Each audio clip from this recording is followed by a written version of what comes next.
বিসমিল্লাহির রহমানির রহিম। সম্মানিত দর্শক, আপনাদের মাধ্যমে দল বল নির্বিশেষে সকল পেশার দেশবাসী ভাই বোনদেরকে বলছি, তো দেশবাসী বন্ধুরা, আমার বাংলাদেশে ভিক্ষাবৃত্তি থেকে শুরু করে কর্ম ধর্ম রাজনীতি কোনো কিছুই সঠিক সৎভাবে চলে না। বন্ধুরা, আমাদের ইসলাম ধর্ম সহ রাষ্ট্রের সংবিধান, ব্যবসায়ী গঠনতন্ত্র, সকল রাজনৈতিক দলের সংবিধানে সঠিক সৎভাবে বলার কথা বলা আছে, সঠিকভাবে চলার কথা বলা আছে। পাশাপাশি আমাদের প্রাথমিক শিক্ষা থেকে শুরু করে সর্বোচ্চ বিদ্যাপীঠ বিশ্ববিদ্যালয়ের বইগুলোতেও সে ধরনের শিক্ষা দেওয়া আছে, কথা বলা আছে। বন্ধুরা, আমার দেশের লোক শিক্ষা ঠিকই গ্রহণ করেছে, তারা সৎ শিক্ষায় শিক্ষিত হয়নি, হয়েছে কুশিক্ষিত।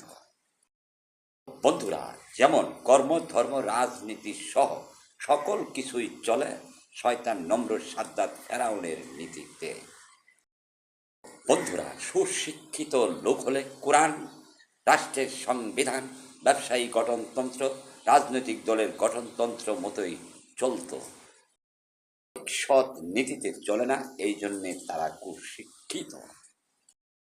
দেশবাসী বন্ধুরা, এই ধ্বংসাত্মক পরিস্থিতি থেকে দেশকে রক্ষা করতে হবে।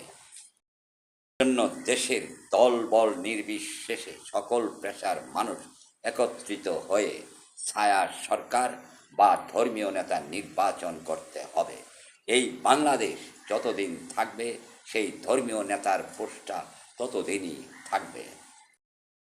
বন্ধুরা, প্রধানমন্ত্রী যদি কোনো ধরনের অপরাধ দুর্নীতি করে, সেই ধর্মীয় নেতা চাইলে সেই প্রধানমন্ত্রীকে বরখাস্ত করতে পারবে।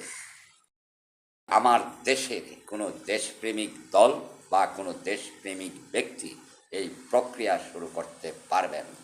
প্রক্রিয়াতে কোনো ধরনের প্রতিহিংসা থাকবে না। দলের লোক অংশগ্রহণ করাতে হবে।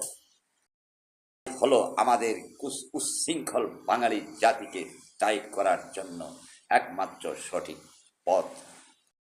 বলেই কোনো প্রধানমন্ত্রী ঘোর দুর্নীতি করার মতো দুঃসাহস পাবে না। বন্ধুরা, প্রাথমিকভাবে কোনো প্রার্থী যদি না পাওয়া যায়, সেই পদের জন্য আমি রেডি আছি। বিশ্বের স্পেশাল মহামানব, ধন্যবাদ সৃষ্টিকর্তা সর্বশক্তিমান।